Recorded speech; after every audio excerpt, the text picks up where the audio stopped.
Bonjour Monsieur Demesse, on est ravis de vous accueillir ce matin. Bonjour Christelle. Alors, pour commencer, on a une petite demi-heure d'échange, vous et moi, pour faire un peu connaissance avec la brasserie et connaissance avec vous. Est-ce que vous pouvez, pour les gens qui ne vous connaissent pas bien, repréciser un peu le contexte donc, de la brasserie? Quelle est votre quantité de production annuelle? Qu'est-ce que vous proposez comme produits? Quelles sont la particularité de ces produits? Est-ce que vous pouvez nous brosser un peu le portrait? Oui, alors en bref, parce que c'est un peu une longue histoire, parce qu'en fait la brasserie de Brunehaut a été fondée en 1890. Euh, Elle a été déménagée dans les bâtiments existants en 1990 pour le 100e anniversaire de la brasserie.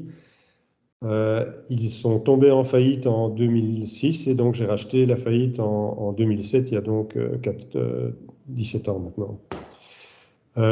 Et donc nous produisions juste avant Covid 6 000 hectos, ce qui représente pour le commun des mortels 1 800 000 bouteilles de bière de 33 centilitres. Sur deux marques principales, l'une Brunehaut, qui sont des bières bio et sans gluten, et l'autre Abbaye de Saint-Martin, qui est l'abbaye tournaisienne bien connue dans la région et qui est aujourd'hui la seule bière d'abbaye officielle bio en Belgique.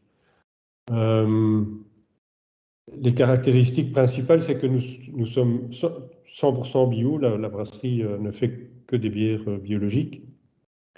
Nous sommes également 100% local, donc ça veut dire qu'on achète tout notre orge et tout notre houblon en Belgique, et c'est un must pour nous.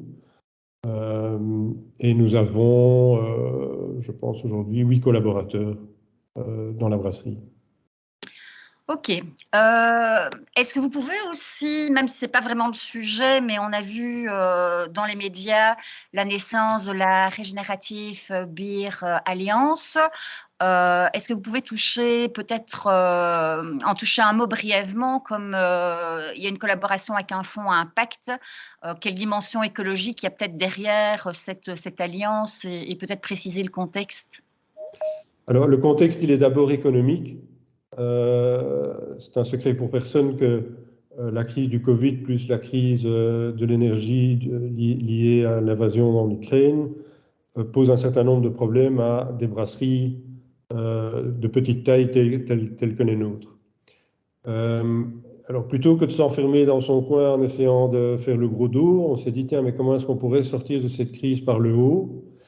Et un peu de manière concomitante, j'étais en contact avec ce fonds d'investissement qui s'appelle Scale Up, qui a la particularité d'être certifié Bicorp comme nous et d'être organisé en coopérative. Donc, juste pour donner un peu l'esprit de ce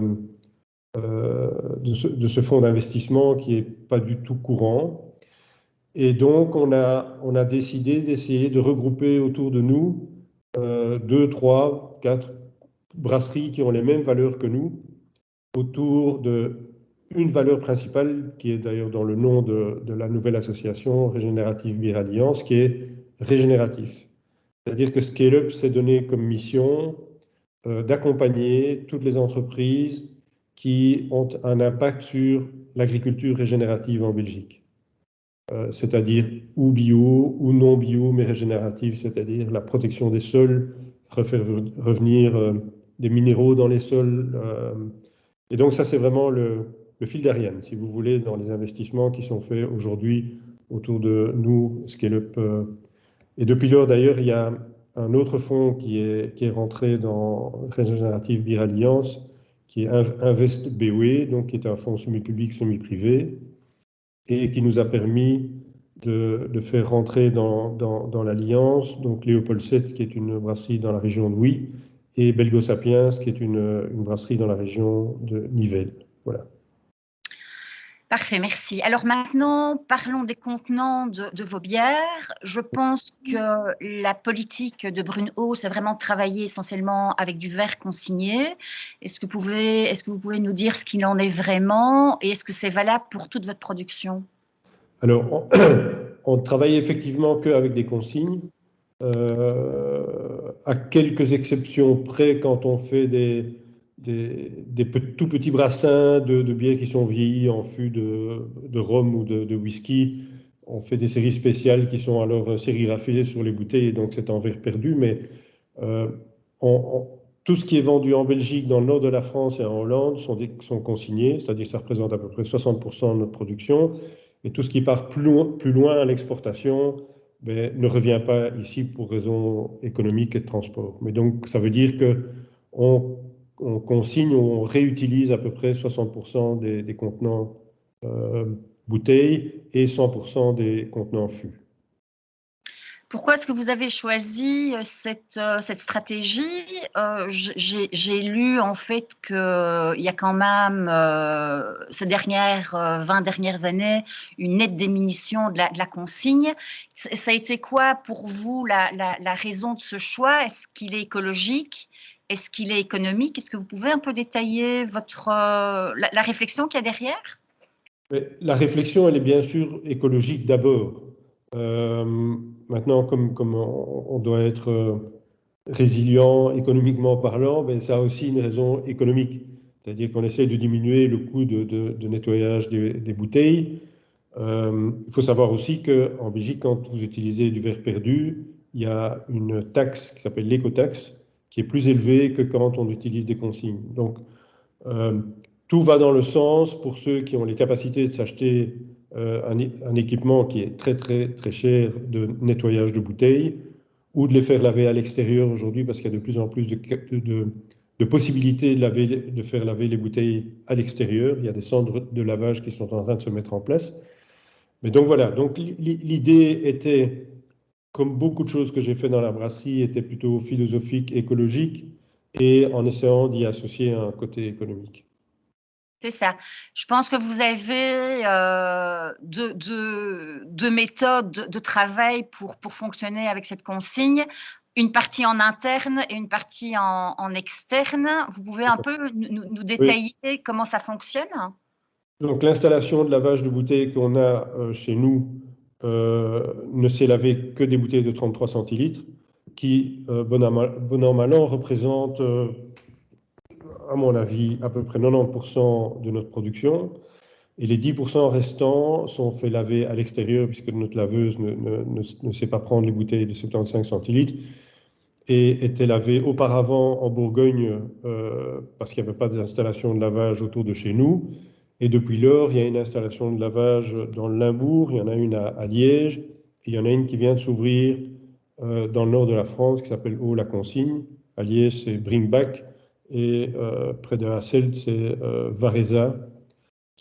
Voilà. Et donc aujourd'hui, on a la possibilité, et c'est génial, de faire laver nos bouteilles autour de chez nous, dans des installations qui sont hyper modernes, hyper professionnelles, probablement plus que chez nous d'ailleurs. Économiquement, ça vaut la peine de pouvoir travailler avec des prestataires extérieurs? C'est quoi votre position par rapport à des petites brasseries qui ne savent pas financer ce genre de machine? Est-ce qu'économiquement, c'est jouable? C'est quoi un peu votre vision par rapport à ça? Ce qu'il faut savoir, c'est qu'aujourd'hui, avec la crise de l'énergie, le prix des bouteilles en fabrication plus le prix de transport a explosé. Donc aujourd'hui, la consigne, elle est toujours à 10 cents par bouteille pour les petites et 20 cents pour les grandes. Une bouteille de 33 centilitres, donc les petites, coûte aujourd'hui de l'ordre de 18 cents. Donc, plus le prix de la bouteille neuve augmente, plus il est intéressant économiquement parlant de les faire laver à l'extérieur. Idem pour les petites brasseries, quoi. C'est ça. Pour en revenir au lavage en interne, j'imagine que vous avez fait cette analyse, qu'est-ce que ça demande comme quantité d'eau et d'électricité? C'est quoi les besoins de ressources par rapport à ce mode de fonctionnement? Alors, juste le lavage, je ne peux pas vous dire. Je connais la consommation d'eau globale de la brasserie, d'énergie globale de la brasserie, de produits de nettoyage global pour la brasserie, mais juste pour la partie lavage, je ne peux pas vous dire. Ok. la bouteille qui est lavée, évidemment, elle n'est pas lavée de manière perpétuelle. Ça fonctionne comment? Je pense que le professeur Léonard nous en parlera aussi tout à l'heure dans sa présentation, mais une bouteille lavée, on l'utilise combien de fois? C'est quoi sa durée de vie? Alors, d'après les chiffres de la fédération qui regroupe un petit peu toutes les informations de toutes les brasseries, une 33 centilitres du modèle que nous on utilise, qui s'appelle Steiny, qui est le type bouteille du Veul, tourne de 15 à 20 fois. Alors, soit on la déclasse nous-mêmes parce qu'elle est trop abîmée, on voit le verre est un peu usé, soit elle meurt de sa belle mort en explosant quelque part ou en cassant quelque part dans le circuit, quoi. Quand les gens ramènent les vidanges ou qu'on les ramène ici, ben on a un peu de casse. Mais c'est au moins, je pense, au moins 15 fois. Alors, au niveau, quand on pense bouteille, on pense étiquette. Comment ça fonctionne au niveau des étiquettes? Est-ce qu'elles sont lavables? Comment on procède à ce niveau-là? Alors, ça, c'est pour nous un méga problème, en fait. Le problème vient du fait que pour pouvoir laver une bouteille, il faut que les étiquettes puissent s'enlever facilement. Donc, on a des bains à certaines températures, puis très chaud, avec un peu de soude. Et donc, il faut que dans notre laveuse de bouteille, les étiquettes puissent partir. Il faut savoir que dans les micro-brasseries, ils ont en général pas les moyens d'acheter des étiqueteuses comme nous utilisons, ce qu'on appelle des étiqueteuses à colle chaude, qui fait que on colle avec des colles à base de caséine, qui dès qu'elles sont dans l'eau, elles s'enlèvent relativement facilement.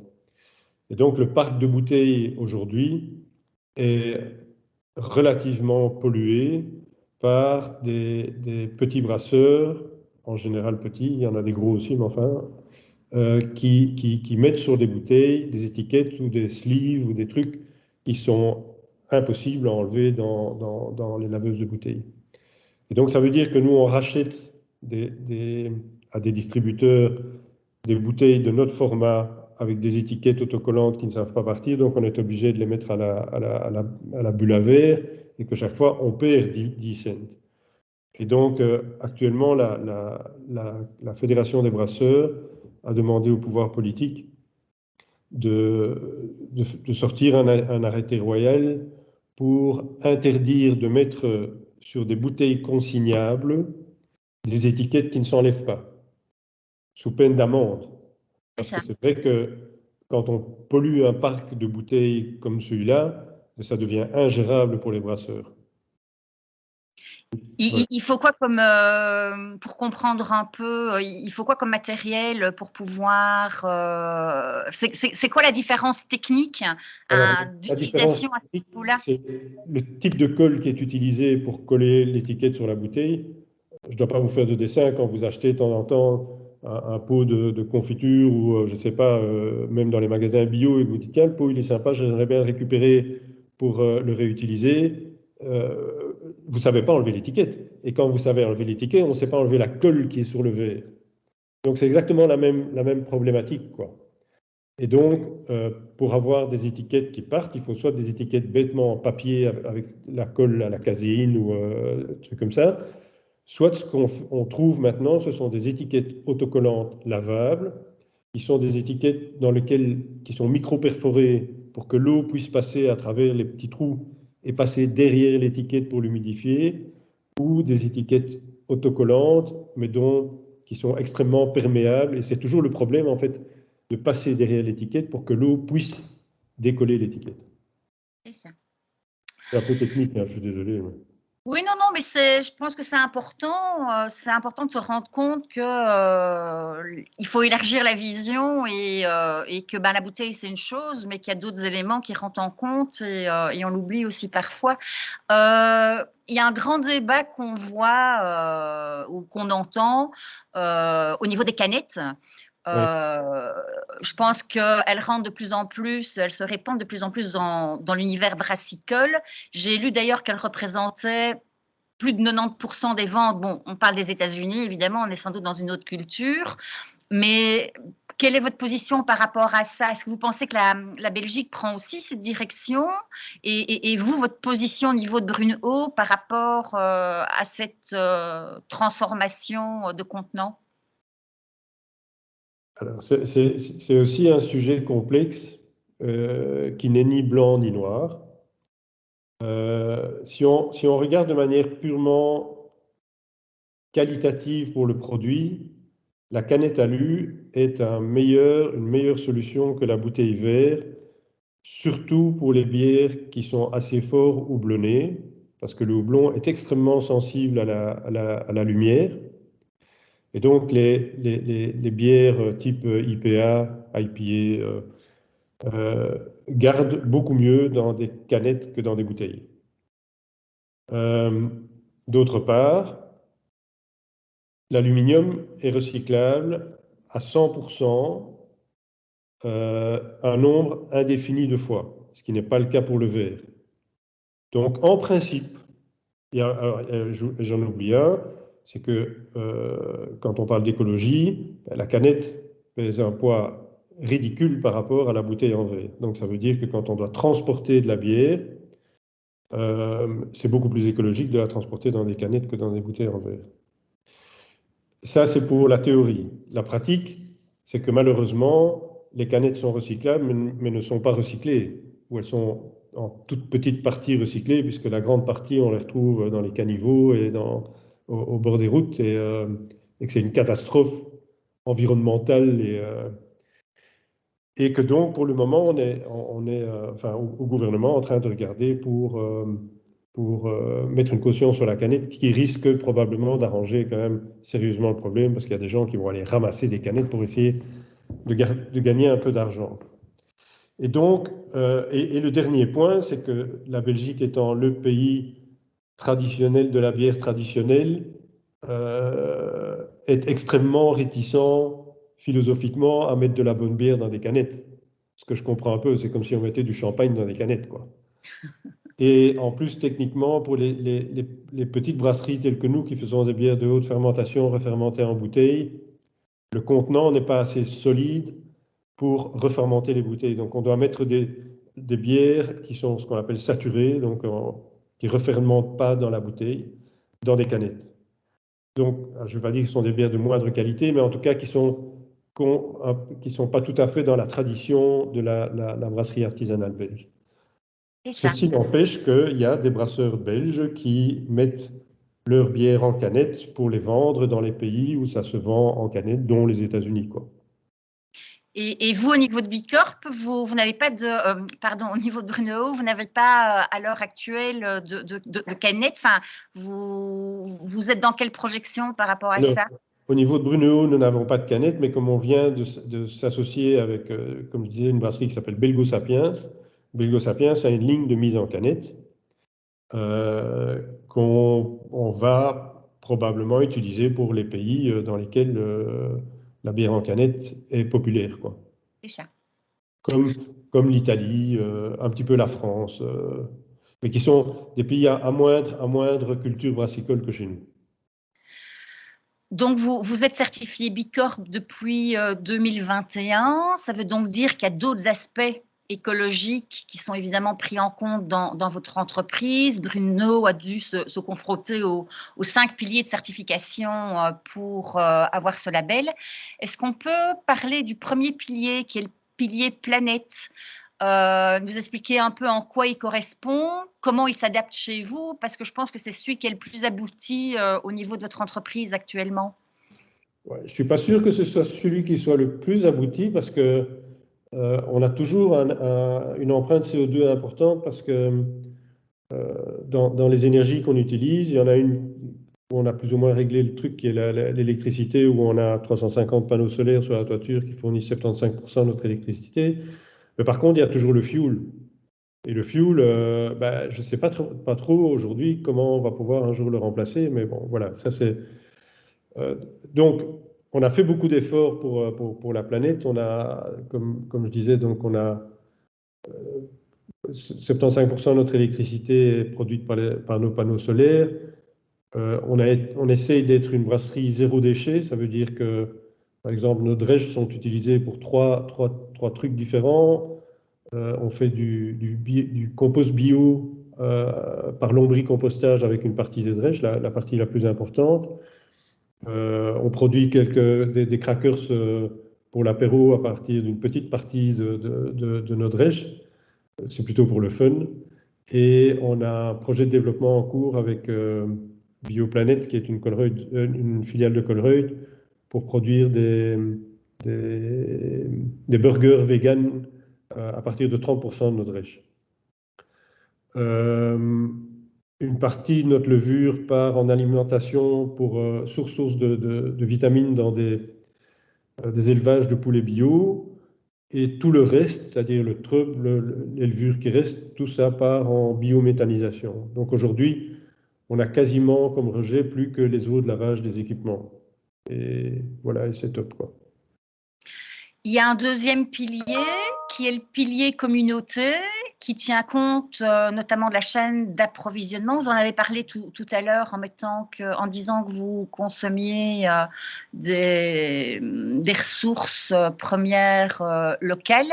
Vous pouvez peut-être un peu détailler. Je pense aussi que vous utilisez du pain, qu'il y a du pain vendu aussi au niveau de vos ressources d'approvisionnement. Vous pouvez un peu développer tout ça? Donc on avait sorti à l'époque une bière qui s'appelait la Miche, qui était fabriquée avec 40% de pain vendu, ce qui était énorme. Donc, en Belgique, pour appeler une bière, il faut qu'il y ait 60% de malt d'orge, et les 40 autres pourcents peuvent être des céréales alternatives. Et dans notre cas, on a utilisé du froment qui a déjà été transformé en pain. Et voilà.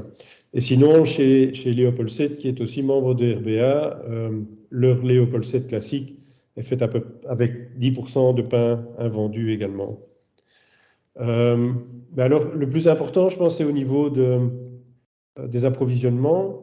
Donc, on fait partie d'une filière qui s'appelle le prix juste producteur, qui veut dire qu'on achète en fait 100% de notre orge à des agriculteurs belges que je connais tous, principalement dans la région de Gembloux et la région de Tournai, ici autour de chez nous, et qui sont rétribués un prix juste, qui correspond à peu près à 30% au-dessus du prix du marché, pour permettre à ces agriculteurs de pouvoir vivre une vie décente et ne pas être constamment confrontés au prix des marchés internationaux qui sont pilotés par l'Ukraine, l'Australie et autres.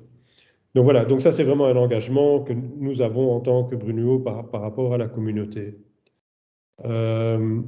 Et ceci donc nous permet d'être 100% local puisqu'on ne travaille qu'avec des agriculteurs wallons aujourd'hui. Le troisième pilier dont je voulais parler aujourd'hui, c'est le pilier client, qui est aussi important. Comment est-ce que vous distribuez votre produit? Qu'est-ce qui est à mettre en évidence au niveau de ces taxes? Alors, au niveau client, c'est peut-être le plus compliqué parce qu'en fait, notre démarche est difficile à expliquer aux clients.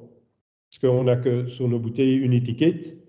Et raconter toute la philosophie de la brasserie sur une étiquette, c'est déjà compliqué quand on voit toutes les informations qu'il faut déjà y mettre, quoi. Donc, c'est un petit peu notre problématique client. Mais à côté de ça, dans notre réseau de distribution, jusqu'à aujourd'hui en tout cas, on a toujours refusé de vendre nos bières en centrale dans la grande distribution. Et donc, on ne vend que dans les rayons produits locaux et dans le réseau bio. On est assez peu dans l'Horeca. Donc, notre distribution est vraiment ciblée bio et locale. Alors, il y a encore au niveau de la certification Bicorp deux autres piliers dont on ne va pas développer particulièrement les axes maintenant, mais je pense que c'est quand même important d'en parler parce que ce sont liés à l'humain. Donc, c'est le pilier de la gouvernance et le pilier des collaborateurs. S'il faut dire un mot sur chacun, qu'est-ce que vous pouvez mettre en évidence sur ces deux derniers axes? La gouvernance, ça va aller assez vite. En fait, ça veut dire que les autorités qui sont au-dessus de l'entreprise, c'est-à-dire le conseil d'administration et l'assemblée générale, s'engagent à la démarche Bicorp. Et pour ce faire, nous avons dû, et toutes les sociétés qui sont Bicorp sont obligées, de changer les statuts de l'entreprise. Donc aujourd'hui, le premier objet de l'entreprise n'est pas de fabriquer de la bière ou de gagner de l'argent, mais c'est d'avoir un impact positif sur le monde. Donc c'est quand même un engagement qui est loin d'être négligeable. Ça, c'est pour la partie corporate. Pour la partie personnelle, il y a depuis que j'ai repris la brasserie, on a essayé d'avoir un type de management complètement plat qui est un peu qui trouve ses origines dans un truc qui s'appelle l'holacratie ou la sociocratie ou l'entreprise libérée. Et donc aujourd'hui, depuis un certain nombre d'années, tous les investissements qui sont réalisés dans la brasserie le sont à la demande du personnel et non pas dirigés par le management pour augmenter la productivité. Donc on veut avoir des gens qui sont heureux de travailler ici, ils passent plus de temps dans la brasserie que chez eux à la maison, et on se rend compte que de respecter ses collaborateurs probablement apporte plus de productivité que de mettre des machines pour augmenter la productivité. Voilà. Alors, un dernier point qui est important au niveau de ce label, c'est la transparence. Donc, le label Bicorp désigne une société qui est reconnue pour avoir des effets bénéfiques sur le monde, mais tout en étant rentable, évidemment, ça reste une société et une entreprise. Et donc, en fait, comment est-ce que vous jouez cette carte de la transparence au niveau du public? C'est quoi votre méthodologie par rapport à ça? C'est une question. Enfin, le plus simple pourrait être de dire que toute la certification Bicorp que nous avons fait, toute l'analyse, toutes les réponses sont publiques et se trouvent sur le site de Bicorp. Et donc, si des gens veulent connaître notre démarche et ce que nous faisons, et pour prouver qu'on ne fait pas du greenwashing, ben, tout est sur le site de Bicorp, avec les points qu'on a reçus dans les 5 piliers, et avec Donc on doit repasser normalement ici fin février, début mars. On s'était fixé des objectifs, notamment en diminution d'utilisation d'eau. Eh bien, tout ça est complètement public sur le site du Bicorp. Alors, ça fait déjà une petite demi-heure qu'on est en train d'échanger. C'est relativement passionnant et on pourrait encore parler longuement, mais on va laisser bientôt la parole au professeur Angélique Léonard. J'avais juste une dernière question pour vous. Quand je discute avec des brasseurs, on entend souvent dire que c'est compliqué, ça coûte cher et que une petite structure artisanale, elle fait ce qu'elle peut et donc les considérations écologiques, ça reste optionnel, que c'est plutôt accessible pour des grosses boîtes qui ont de l'argent. C'est quoi votre message à vous et votre sensibilité par rapport à ce genre de réflexion? Je ne pense pas qu'il y ait quelque chose de plus... Non, je pense que c'est plus simple dans les petites structures. C'est plus simple, même en privé, prendre une décision en disant je fais un effort pour ça. Ça ne demande pas beaucoup. Enfin, c'est assez simple. Quand on parle de Bicorp, dans les grosses structures, il y a des actionnaires qui sont des fonds de pension et qui ne regardent qu'à la rentabilité et généralement ont souvent des doutes certains, si pas certains doutes, que l'écologie ou la protection de la planète va rendre les produits plus performants et les marges plus généreuses. Donc, je prends l'exemple de Danone, par exemple. L'ancien patron de Danone s'est fait virer par les fonds de pension, alors qu'il était dans une démarche vraiment de faire passer toute la structure de Danone en Bicorp, et que les gens ont dit « Ah, mais oui, mais vos ratios, depuis 2 ans, sont moins bons que Nestlé, donc vous prenez la porte et ciao, quoi. » Donc, le processus de décision est beaucoup plus facile dans des petites structures. Par contre, ce qui est un peu plus compliqué, c'est la formalisation, parce qu'on n'a pas des staffs de personnes à qui on peut dire, ben voilà, tout le questionnaire de Bicorp et tout ce qu'on doit leur donner comme réponse, parce que c'est quand même des anglo-saxons, donc ça veut dire que les gars, ils veulent des chiffres, il faut que ce soit formel.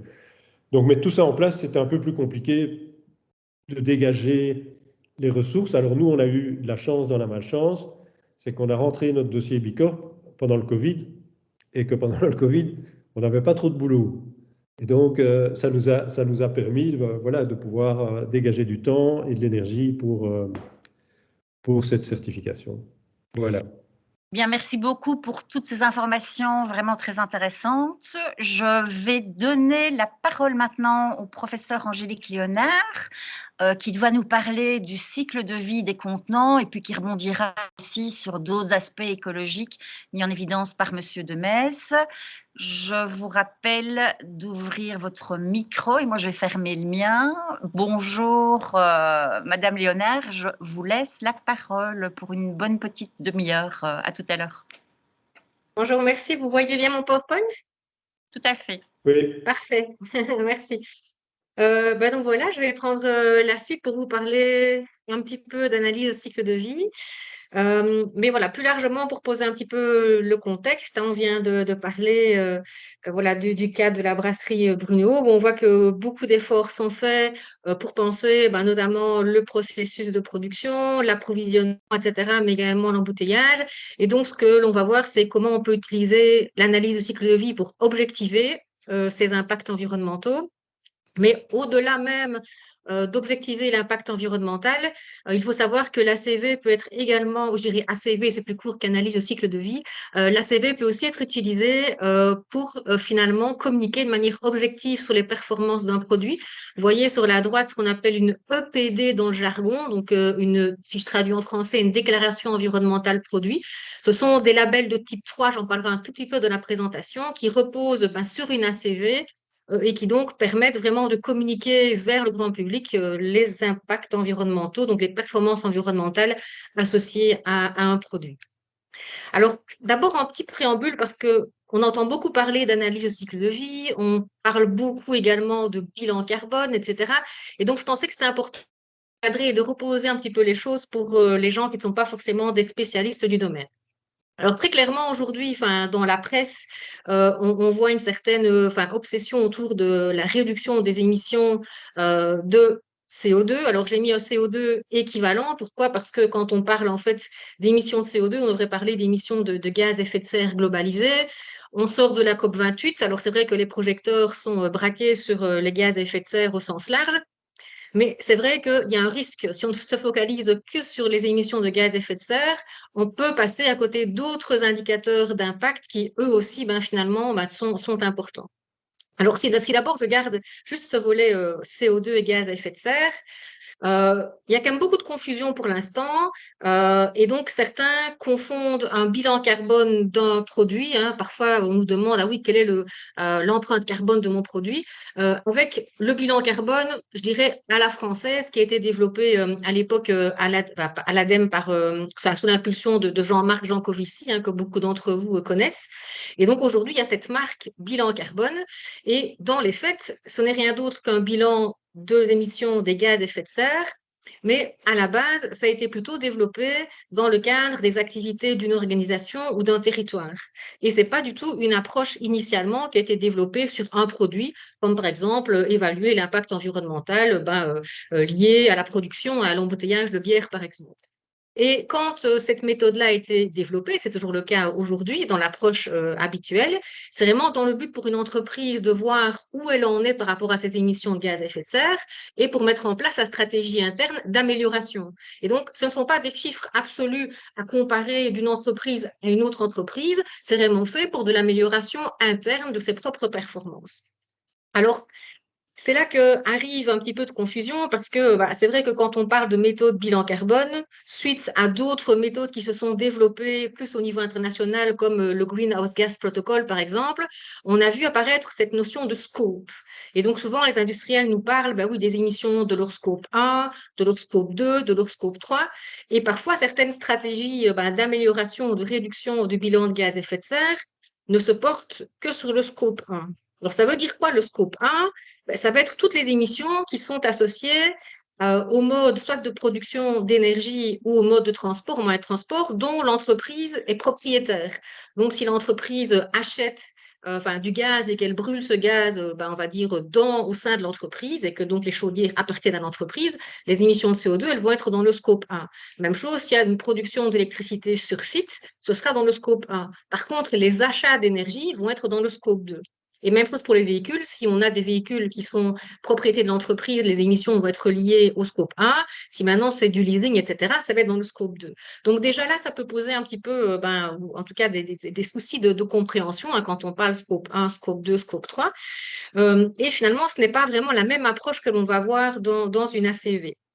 Alors, si on veut on va dire, continuer un petit peu dans cette confusion un petit peu que l'on voit maintenant naître, même pour les entreprises et même pour nous parfois, c'est que on voit naître maintenant de plus en plus de méthodes qualifiées de bilan carbone, mais également des approches produits.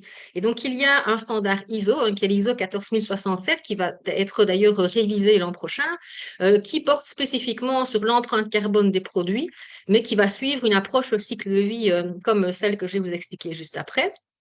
On a également l'équivalent de ce qui était le Greenhouse Gas Protocol adapté aux entreprises, qui a été adapté maintenant également aux produits. Et donc là, on va vraiment retrouver ces scope 1, scope 2, scope 3, mais vraiment, comment dire, non pas pour l'entreprise ou pour le territoire, mais vraiment pour le produit qui est visé par l'analyse. On a également d'autres structures qui viennent de sortir, par exemple, un guide pour évaluer l'empreinte carbone des produits de l'industrie chimique. Alors, on nous dit que tout est en accord avec les précédents ISO, le GHG protocole, mais donc, on vient de vous avec une guidance spécifique pour l'industrie chimique. Donc, ça amène parfois un peu de confusion parce que voilà, les entreprises ne s'y retrouvent plus dans ce qu'elles doivent faire exactement.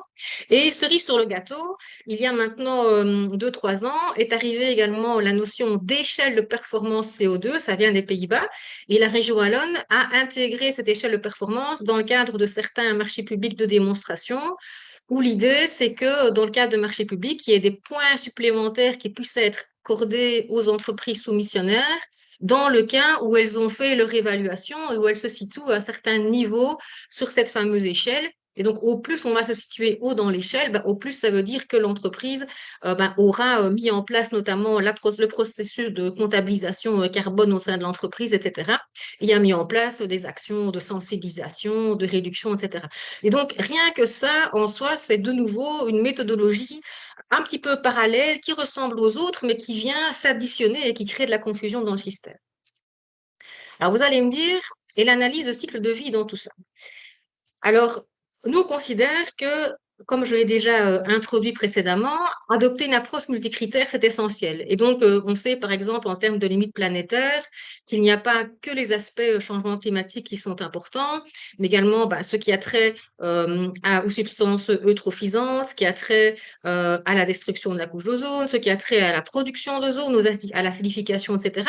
Donc, il y a un tas d'autres indicateurs environnementaux qu'il faut prendre en compte au risque de faire pire que bien, comme je le dis souvent, quand on veut mettre en place des stratégies d'amélioration. Et donc, dans ce contexte-là, les forces de l'analyse de cycle de vie, c'est le fait que au départ, c'est une approche vraiment centrée sur le produit, même si aujourd'hui, des approches se développent centrées au niveau d'une organisation, on va élargir le cadre. C'est une analyse qui est multicritère. Alors évidemment, on va évaluer le changement climatique, mais également un tas d'autres indicateurs en fonction des méthodes utilisées, depuis les ressources jusque l'acidification, la production d'ozone, l'émission de particules fines, etc., etc. La méthode permet une approche holistique, donc on va vraiment regarder sur l'ensemble du cycle de vie, classiquement depuis l'extraction des matières premières jusqu'à la fin de vie, quels vont être l'ensemble des impacts environnementaux. Et comme on le verra juste après, le grand avantage de cela, c'est que ça permet d'éviter les transferts d'impact, notamment quand on met en place des routines d'amélioration. Et donc, dans, on va dire, la méthode, plusieurs approches sont possibles. Initialement, on parlait souvent d'une approche cradle to grave en anglais, donc du berceau à la tombe. Maintenant, on a aussi des approches parfois qui s'arrêtent à la porte de l'usine, ce qu'on appelle le cradle to gate, quand on ne sait pas exactement ce qui va se produire pour les produits une fois que ils sont sortis de la production, ou dans certaines approches, c'est quelque chose qui est demandé. Et de plus en plus, comme on vise la circularité, on va aller du berceau au berceau, donc des approches cradle to cradle. Alors, cet ACV, on ne peut pas la faire n'importe comment. Donc, il y a un processus normatif et donc vous avez 2 standards ISO qui vous sont mentionnés là, qui vont définir ce qu'est l'ACV en termes de définition. Donc, je vous ai remis la définition, mais vous avez bien perçu ce que c'était. Donc, on va évaluer les impacts environnementaux potentiels tout au long de la vie du produit, donc au long de son cycle de vie. Donc, produit, c'est générique. Ça peut être évidemment un produit comme une bière, mais ça peut être une activité, un système ou tout un processus.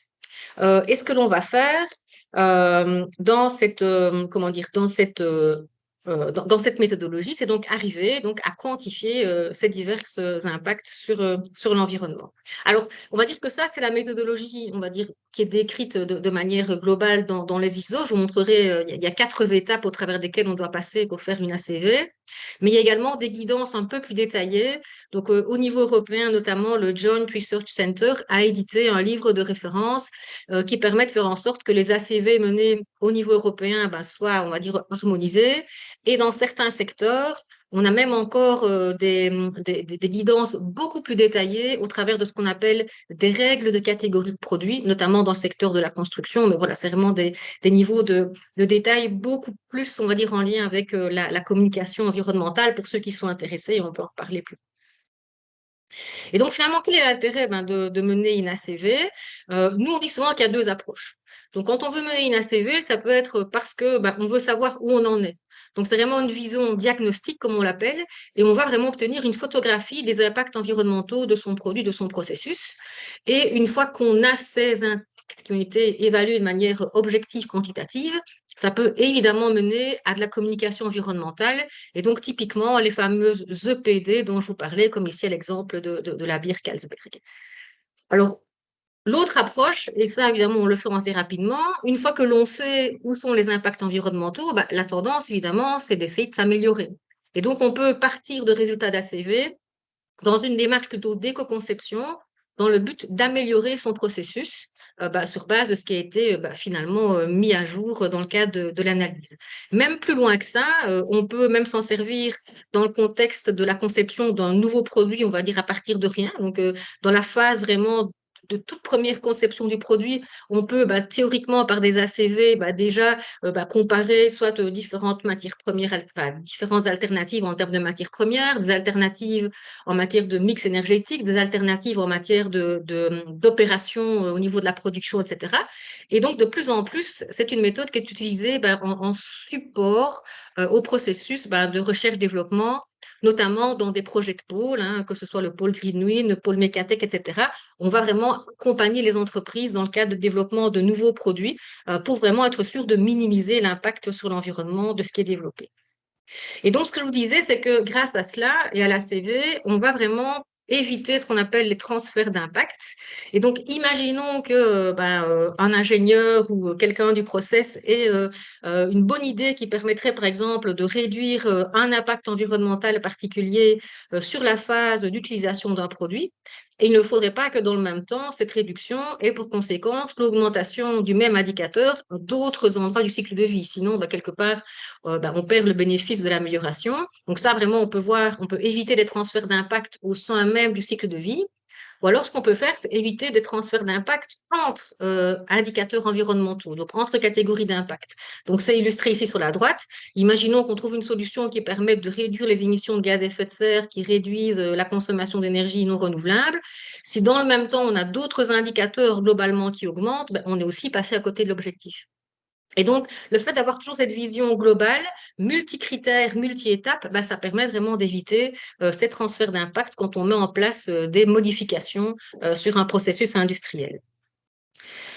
Alors, en pratique, comment est-ce que ça fonctionne? Alors, quand on regarde les standards ISO, on nous dit qu'il faut passer par 4 étapes qui sont représentées ici, mais je vais les reprendre les unes après les autres pour faire une ACV. Donc, la première étape, en gros, pour faire simple, c'est définir ce qu'on veut étudier. Donc, ce qu'on appelle fixer les objectifs et le champ de l'étude. Donc, il y a vraiment quelques paramètres clés. C'est définir l'unité fonctionnelle. Ça va être en fait l'objet de l'étude auquel on va rapporter tous les indicateurs et tous les résultats par la suite. Donc, si je prends le cas du secteur brassicole, un exemple, ça pourrait être produire et embouteiller 1 hectolitre de bière en bouteille à usage unique. Produire ou embouteiller, ça pourrait être la production d'une année en bouteille consignée avec ex-réutilisation. Voilà quelques exemples que l'on pourrait utiliser. On va également définir ce qu'on appelle les frontières du système, c'est-à-dire qu'est-ce que l'on va intégrer dans l'étude. Et donc, ça peut être typiquement depuis la production de toutes les matières premières jusqu'à la sortie de la brasserie, par exemple. Dans le cas où on a des bouteilles réutilisables, on va évidemment inclure toute la logistique de retour, de lavage, etc. Dans les frontières du système. Donc, une fois qu'on sait ce que l'on veut étudier, voilà, quels sont comment dire, les objectifs de l'étude, on va passer à la partie la plus chronophage de l'étude, ce qu'on appelle l'inventaire. Et donc, c'est-à-dire que pour chacune des sous-étapes que l'on aura identifiées, donc ici, j'ai fait un zoom sur le système de production, donc c'est une image qui vient de la brasserie Brunehaut, il faut imaginer que pour chacune de ces différentes étapes, on va devoir, pour faire simple, récolter toutes les informations sur tout ce qui va rentrer, tout ce qui va sortir. C'est comme finalement un gros audit à la fois matière et énergie sur chacune des étapes du processus. Et ajouter à ça toute la supply chain, donc savoir d'où viennent les matières, comment elles sont transportées, sur combien de kilomètres, etc. Et donc, c'est vraiment l'étape qui va prendre le plus de temps parce qu'elle nécessite vraiment de récolter un nombre d'informations assez conséquentes. Alors, on va à la fois cumuler, on va dire, des informations qui viennent directement de l'entreprise qui désire typiquement faire son ACV, mais on va également pouvoir utiliser certaines informations qu'on qualifie de plus génériques, qui se situent déjà dans des bases de données commerciales qui sont reconnues dans le monde de l'ACV. Donc, si je schématise ça, on va dire, diviser le processus, ce qu'on appelle, tout le procédé de production en processus élémentaire. Et donc, on va quantifier tous les flux entrants et sortants qui vont, par exemple, permettre de partir d'une matière première et arriver à un produit fini. Et donc, pour cela, on va devoir identifier toutes les ressources, donc toutes les matières premières consommées, toutes les énergies consommées, donc avec la quantité, mais également la forme. Est-ce que c'est de l'électricité, de la chaleur, produit de commande, etc. Éventuellement l'occupation du sol. Et on va devoir également quantifier toutes les émissions vers l'air, vers l'eau, vers le sol. Donc, très clairement, ça nécessite une bonne connaissance de tous les procédés impliqués sur, on va dire, le système qu'on étudie et de pouvoir établir des liens entre tous les différents processus au travers de données clés comme des rendements, connaître les distances de transport, les consommations énergétiques, etc., en lien avec l'unité fonctionnelle que l'on a définie au préalable. Alors, si je prends un petit exemple, un petit focus sur une opération d'embouteillage dans une brasserie, typiquement, on va avoir une bouteille et la bière qui va être finalement utilisée pour remplir cette bouteille. Ici, je négligeais, il y a évidemment l'étiquetage, etc. Et donc, de quoi est-ce que l'on va avoir besoin comme information, par exemple, qui vient de la brasserie? Les quantités, c'est-à-dire quel va être le format de la bouteille, quelle est la masse de la bouteille, d'où vient la bouteille, comment est-ce qu'elle est transportée. La bière, elle est déjà intégrée dans l'étude au préalable. Et une fois que l'on connaît la masse de la bouteille, etc., et quel type de bouteille, est-ce que c'est du verre brun, est-ce que c'est du verre blanc, etc., nous, on va devoir rechercher au travers de bases de données toutes les informations nécessaires à la production du verre. Donc, quelle va être la proportion vraiment de verre primaire, de verre recyclé, donc le calcin. Si on doit introduire une étape de lavage, quelles sont les quantités d'eau, de détergent et lesquelles, quelle quantité de chaleur, d'électricité pour les phases de lavage et également pour les phases d'embouteillage, etc.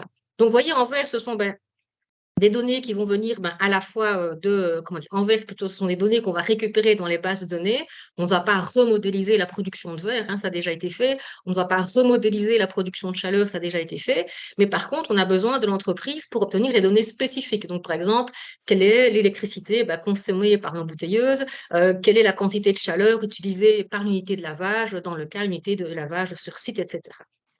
Et donc, on a également besoin des sortants. Donc, au niveau des émissions, certaines vont être directement calculées, de nouveau grâce aux bases de données commerciales. Mais parfois, il y a des données spécifiques que les entreprises peuvent nous fournir. Dans le cas où il pourrait y avoir des émissions de poussière dans les ateliers liées à de la découpe, ici, ce n'est pas le cas, mais si on a des rejets d'eau usés avec certaines analyses qui sont faites au travers des rapports environnementaux, etc., ça aussi, ce sont des données qu'on va pouvoir intégrer dans l'étude. Donc, il y a toujours une combinaison entre données spécifiques qui viennent du site industriel et des données, on va dire, génériques qui vont venir des bases de données commerciales. Alors, une fois qu'on a fait ça pour l'ensemble des étapes du cycle de vie, on va convertir cet inventaire. Donc, à ce stade-là, on a des émissions de différents gaz à effet de serre, des consommations d'énergie, etc. On va devoir relier tous ces résultats d'inventaire à des indicateurs d'impact. Et donc, pour faire ça, on va utiliser des méthodes qui sont reconnues scientifiquement et qui permettent de convertir toutes les émissions, toutes les consommations, donc en impact environnementaux. Donc, on ne fait pas ça de manière manuelle. Aujourd'hui, il y a des logiciels qui permettent de le faire. Vous avez ici les trois plus fréquemment utilisés, en tout cas sur le marché, CIMAPRO, Gabi Software, OpenLCA. Tout ça, donc, est couplé avec des bases de données commerciales qui permettent d'utiliser les données génériques, comme par exemple la production de verre, la production d'électricité, etc. Et maintenant, les quantités, c'est les données spécifiques de l'entreprise.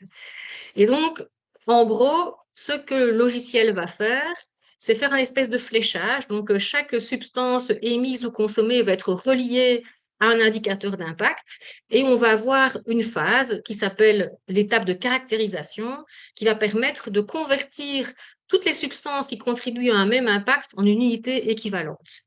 Alors, l'exemple le plus facile pour l'illustrer, c'est le cas du changement climatique. Donc, ce qu'on va faire, ce que le logiciel va faire, c'est qu'il va aller repérer dans l'inventaire que l'on a construit tous les gaz à effet de serre pour l'unité fonctionnelle en question, et chaque gaz à effet de serre va être converti en équivalent CO2. Et cet équivalent CO2, comment est-ce qu'on va l'obtenir? En multipliant les quantités de chaque gaz à effet de serre par son pouvoir de réchauffement climatique correspondant. Et donc, on sait que les experts, notamment du GIEC, ont fixé le CO2 ayant un pouvoir de réchauffement climatique comme étant égal à 1, donc c'est la référence. Et puis après, le caractère, on va dire, le côté forçage radiatif des autres gaz à effet de serre ont été évalués en référence au CO2. Et donc, typiquement, on sait que le méthane, on arrondit souvent à 30, le méthane est 30 fois plus impactant que le CO2, le protoxyde d'azote est 273 fois plus impactant que le CO2 et ainsi de suite. Et donc, en prenant l'ensemble des gaz à effet de serre qui sont émis sur le cycle de vie, on va donc obtenir, en multipliant par ces différents facteurs, l'unité kilo équivalent CO2 qui va correspondre à l'indicateur changement climatique. Et donc, c'est la même philosophie pour l'ensemble de tous les autres indicateurs, donc que ce soit l'acidification, l'eutrophisation, etc. On va prendre toutes les substances qui contribuent à cet indicateur, on le multiplie par un facteur de correspondance dans l'unité équivalente, on appelle ça dans le jargon les facteurs de caractérisation, et ça permet donc d'établir l'ensemble comme ça des indicateurs de manière chiffrée. Donc ça, c'est l'étape obligatoire, la caractérisation. On peut aller plus loin, on peut normaliser, on peut pondérer, mais dans ce contexte-ci, je reste à la caractérisation. Alors, une fois qu'on a fait ça, il n'y a entre guillemets plus qu'à interpréter. Et donc, identifier là où sont les impacts significatifs, là où il y a dans le cycle de vie, l'étape qui pose le plus de problèmes, quelles sont les émissions clés, est-ce qu'il y a une substance qui est à l'origine de l'impact et qu'on pourrait peut-être substituer par une autre. Il y a évidemment toute une étape importante de vérification, donc être sûr qu'on ne s'est pas trompé dans l'inventaire, et donc on fait des analyses de sensibilité, d'incertitude. Un point vraiment très, très, très important, c'est toujours être transparent sur les hypothèses. Parfois, on n'a pas accès à certaines informations, donc on est parfois limité. Et donc, s'il y a des choses qu'on n'a pas pu inclure dans l'étude, etc., il faut vraiment toujours bien le spécifier pour pouvoir comparer avec d'autres choses publiées par ailleurs.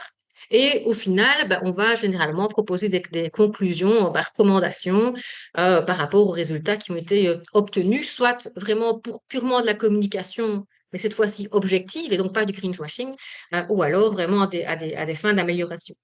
Et très clairement, on ne peut pas laisser ces résultats-là, on va dire, dans des mains non expertes. Il faut quand même un minimum de connaissances ou de recul pour ne pas faire dire n'importe quoi aux résultats qui sont obtenus.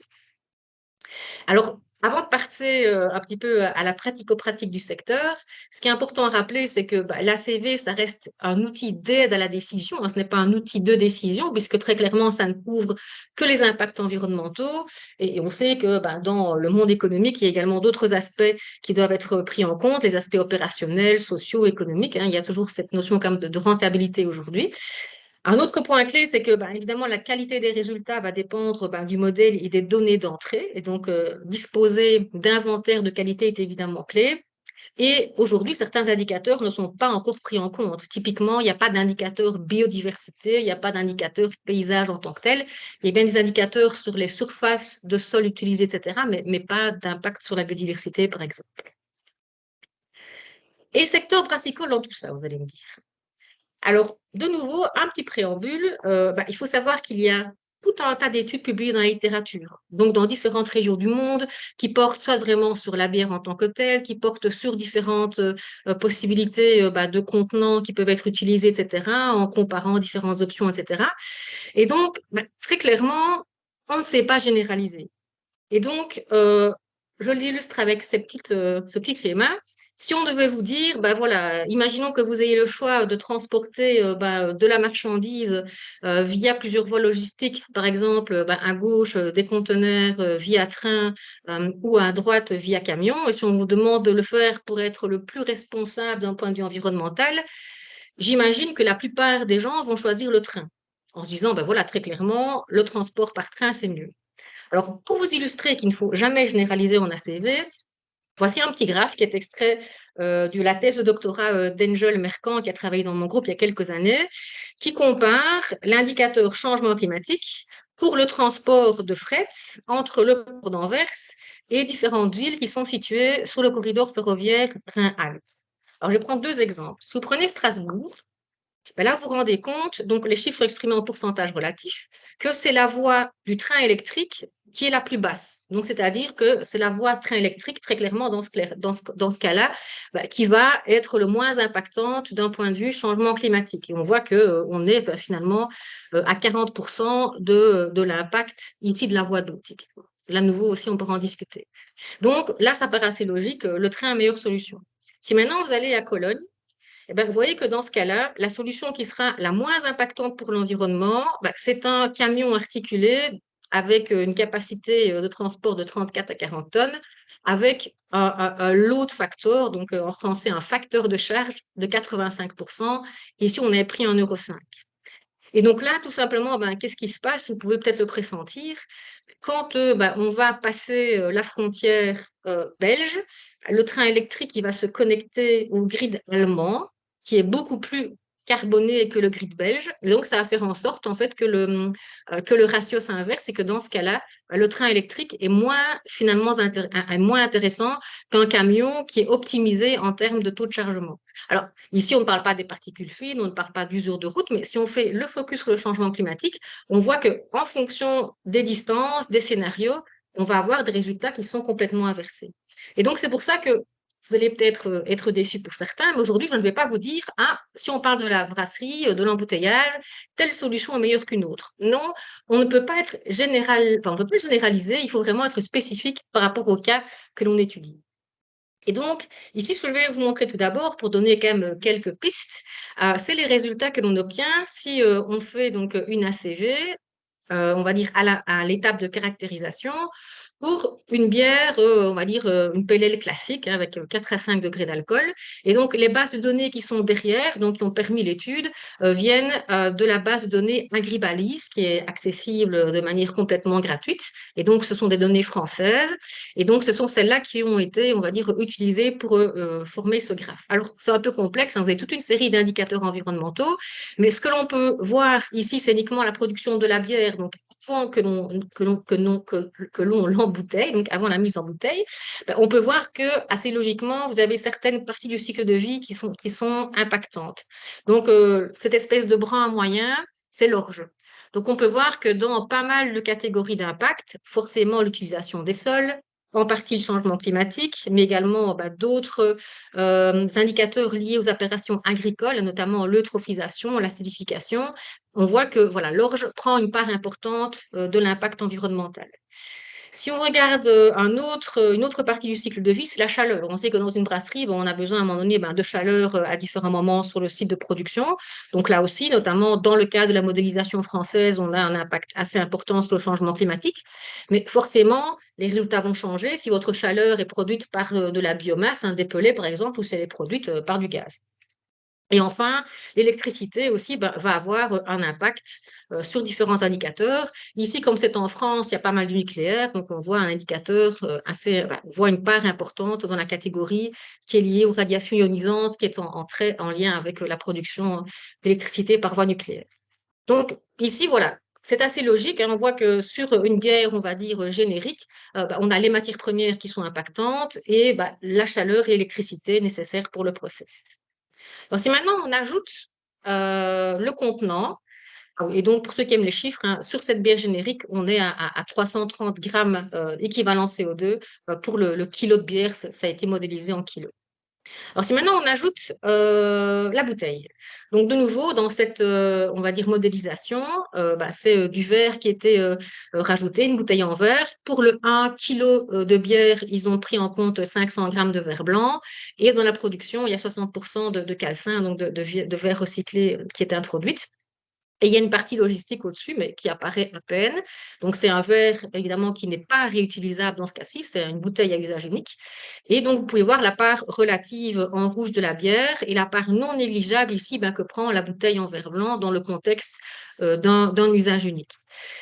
Et donc, ça permet de voir de quelle la part relative. Et ici, dans ce contexte changement climatique, on voit même que la bouteille en verre à usage unique prend une part plus importante de l'impact que la partie vraiment production de la bière. Et donc, si on fait la somme du tout, ici, on arrive à 800 grammes d'équivalent CO2 donc pour la bière embouteillée. Alors, très clairement, si on fait un petit focus sur le contenant, alors on a déjà vu tout à l'heure dans le cadre de la présentation et la discussion précédente qu'il y a toute une série d'efforts qui peuvent être faits vraiment sur la partie production. On a vu les matières bio, l'optimisation de toutes les opérations qui sont faites en brasserie. Si maintenant je fais un petit focus sur le contenant, parce qu'on parle beaucoup de l'impact du contenant dans le cadre des boissons, on sait qu'il y a une diversité de possibilités. Donc, les brasseurs connaissent ça bien mieux que moi. Donc, vous avez des bouteilles en verre à usage unique de différents contenants possibles. Même chose pour les bouteilles en verre consignées. Les canettes en alu, idem. Et si on passe à des contenants plus élevés, vous avez également les fameux kegs, les fûts en acier inox, 20-50 litres, mais il y a bien d'autres possibilités qui existent. Et donc, si on se focalise sur des petits contenants, typiquement 33 centilitres, donc les fameuses bouteilles brunes type Duvel, comme elles sont utilisées, ou Steiny à la brasserie Brunehaut, ou la canette équivalente, très clairement, ce qui vont être des paramètres clés, c'est la masse de contenant par unité de boisson. Comme ça a été évoqué tout à l'heure, la canette en alu, elle ne pèse pas grand-chose par rapport à la bouteille. Il y a la nature du contenant. Quel est l'impact environnemental de la production de verre, de la production d'aluminium, si c'est du recyclé, pas du recyclé, etc. Quel va être donc le contenu en matière recyclée initialement? Quelle va être la nature et l'impact du processus de recyclage? Dans le cadre des bouteilles réutilisables, quel va être le nombre de réutilisations? C'est évidemment un paramètre clé, mais également toute la supply chain. Donc, quelles vont être les distances et les moyens de transport entre le producteur, un éventuel grossiste, et puis après, le retour à la brasserie, si on est sur, si on est sur un mode de retour des bouteilles, éventuellement au passage par un centre de collecte dans des supermarchés, par exemple. Est-ce que ça rentre directement à la brasserie ou est-ce qu'on passe par des centres de lavage externalisés, comme ça a été évoqué? Donc, tout ça nécessite évidemment pas mal de calculs pour évaluer toutes ces distances de transport, etc., et les masses transportées. Alors, si on fait un petit focus sur la masse et la nature, donc, on l'a évoqué tout à l'heure, si on prend une bouteille en verre brun classique de 33 centilitres, on est à 303 grammes. Donc, à chaque fois que vous la transportez, vous avez ces 303 grammes-là, plus la bière qui vont être, on va dire, mobilisées. Et dans le cas de la canette en aluminium classique 33 centilitres, on est à moins de 10 grammes. Donc, évidemment, il y a un écart assez substantiel qui vont peser sur la logistique. Et ici, j'ai juste fait tourner des modèles en prenant en compte ce qui est, on va dire, fréquemment adopté dans le cadre d'hypothèses d'ACV, c'est qu'on est à 100% de verre, deux hypothèses, soit de 100% de verre primaire, ou alors avec l'intégration de 60% de calcin, avec soit tout d'abord ici en usage unique, et comparer ça avec une canette en alu, soit 100% d'aluminium primaire. Alors, on peut en principe arriver à intégrer jusqu'à 50% d'aluminium recyclé, et il y a des filières maintenant spécifiques vraiment qui se mettent en place pour boucler la boucle. Et donc, si on a 50% d'aluminium recyclé et 50% d'aluminium primaire, qu'est-ce qui se passe? Sachant que, et ça, c'est quelque chose qui est quand même assez impactant, recycler l'aluminium, ça consomme généralement 95%, alors il y a des marges, entre 80 et 95% moins d'énergie que de la production d'aluminium primaire. Donc, si on met tout ça ensemble, voici ce que ça donne. Et donc, vous avez en bleu clair le 50-50 alu primaire et alu recyclé. Le rouge, 60% d'aluminium primaire. En vert, le vert brun avec calcin et le vert brun sans verre recyclé, avec à chaque fois donc uniquement la masse de matière nécessaire pour la production du contenant qui est prise en compte et les étapes de mise en forme. Et donc, ce qu'on peut voir, c'est que dans la majorité des cas, on s'en doute, c'est le verre brun sans intégration de matière recyclée qui est à 100%. Donc, ça veut dire que c'est le contenant qui est le plus impactant pour l'environnement. Et si on fait un focus, même si je n'aime pas le faire, sur le changement climatique, on voit très bien la classification. Depuis l'aluminium primaire, où en fait, pour la canette, on est à 0,18 kg équivalent CO2, quand on est sur le moitié recyclé, moitié primaire. On passe à 0,24 si on a du 100% primaire. Pour le verre brun qui contient 60% de calcin, on est à 0,29. Et pour le verre brun, usage unique et sans recycler, on est donc à du 0,39. Donc déjà rien que là, ça montre l'importance de la matière première, mais également de la masse qui est associée au contenant, évidemment. Alors si on va un petit peu plus loin, le nombre de réutilisations. Alors, faire une modélisation spécifique, voilà, il faut obtenir les données, etc. Et comme je vous ai dit, généraliser, c'est pas quelque chose qui est possible. Donc, j'ai repris un exemple d'une publication récente où on peut voir dans le contexte de Zero Waste Europe un calcul qui a été fait. Alors, ici, on part d'une bouteille qui est l'équivalent, qui peut contenir 1 litre. Donc, on est plus haut que sur les chiffres forcément que je vous ai annoncés. Et ici, ce qu'on peut voir, c'est comment on va se réduire l'impact environnemental lié au contenant, au plus, on a un nombre de réutilisations qui augmente. Alors, qu'est-ce qui se passe quand on augmente la réutilisation? Vous réduisez l'impact lié à la fabrication de votre bouteille, puisque finalement, vous allez amortir votre matière première sur un nombre de cycles plus important. Donc, il faut s'imaginer que si on a, par exemple, 10 réutilisations, si je le prends ma bouteille à 303 grammes, c'est comme si à chaque cycle de vie, je n'avais que 30 grammes de verre qui étaient à prendre en compte. Donc, clairement, la partie matière première, son impact chute. Alors, mais à cela, il faut évidemment ajouter toute la logistique de l'aller et du retour, puisque les bouteilles, elles vont aller chez le consommateur, elles vont retourner soit à la brasserie ou soit dans le centre de lavage. Donc, évidemment, en fonction des distances de transport, on va ajouter un impact plus ou moins important à chaque réutilisation. Il y a également l'étape de lavage, et donc la consommation d'eau, de chaleur, de détergents, etc., vont à chaque fois venir s'additionner. On l'a mentionné, il y a les pertes, les casses. Et donc, certains vont garder des bouteilles chez eux, des bouteilles vont être cassées, certains vont les mettre dans des bulles à verre plutôt que de les porter à la consigne. Et donc, ce qui fait qu'à un moment donné, on voit que ça se stabilise. Alors, évidemment, au plus on va réutiliser, au plus on va réduire l'impact environnemental. Mais à un moment donné, on ne sait pas descendre en dessous d'un certain seuil à cause justement du fait que, oui, d'accord, on réduit la part matière première, mais vient à chaque fois se rajouter ces étapes logistiques, lavage, etc. Donc, j'arrive presque, je pense, au terme de mon temps qui était fixé. Qu'est-ce qu'on peut donner comme message clé? L'ACV, c'est un outil qui est toujours complexe, mais avec quand même pas mal d'avantages. C'est quantitatif, multicritères, multi-étapes. Ça peut vraiment aider à l'éco-conception ou à l'amélioration d'un produit et ça peut vraiment sous-tendre de la communication environnementale objective au travers des fameuses EPD ou DEP qui sont des labels de type 3. Mais voilà, c'est encore relativement peu répandu dans le secteur agroalimentaire. Et donc, si je prends un petit graphe tel qu'on peut le retrouver dans l'affiche de Carlsberg, que vous pouvez la retrouver en accès libre sur Internet, de nouveau, si on regarde l'indicateur changement climatique, en kilo équivalent CO2, on voit que dans leur modélisation, c'était pour 100 litres de bière. On a la bouteille en verre, de nouveau, qui est la plus impactante, l'aluminium qui arrive en deuxième lieu, et le gros conditionnement en keg de 20 kg, qui finalement était dans ce cas-ci le moins impactant. Et donc, très clairement, le message que je voulais faire passer, c'est qu'il n'y a pas de réponse unique dans le domaine brassicole, mais s'il y avait quand même des grandes tendances, que très clairement, il faut autant que possible éviter la bouteille à usage unique, qui aura toujours le moins bon score. Alors, si on n'a pas le choix que d'un usage unique, c'est vrai que l'aluminium est quand même une bonne solution. Et on a vu que ça se répandait quand même pas mal au niveau des brasseries, notamment qui font des bières fortement houblonnées, IPA, etc. Et là, ici, dans les petits chiffres que je vous ai montrés, il faudrait en plus tenir compte du fait que tout ce qui est étape de transport, évidemment, est moins impactant, mais je l'ai dit à l'oral, suite finalement à la réduction également de la masse. Il faut évidemment, en cas de réutilisation, quand on est dans du verre, optimiser pas mal de choses, donc la supply chain, le lavage. On peut se dire que plus globalement, s'il y avait une uniformisation des formats, ça permettrait aussi de nouveau d'avoir des économies d'échelle parce qu'on aurait des possibilités de laver en plus grande quantité et de manière plus uniformisée. Et donc, il faut rester sur les études qui soient spécifiques pour vraiment arriver à fournir les bons résultats, les bonnes valeurs. Et donc, c'est vrai qu'on l'a cité, mais je l'avais relevé. Et donc, il y a l'expérience Bringback, hein, notamment à Liège, pour un lavage qui soit généralisé. Et aujourd'hui, très clairement, il y a toujours un besoin de sensibilisation et de formation au travers de ces outils. Et en plus de ça, il y a vraiment besoin de disposer, comme je disais, de données spécifiques. Toujours garder un regard critique sur les données et les résultats.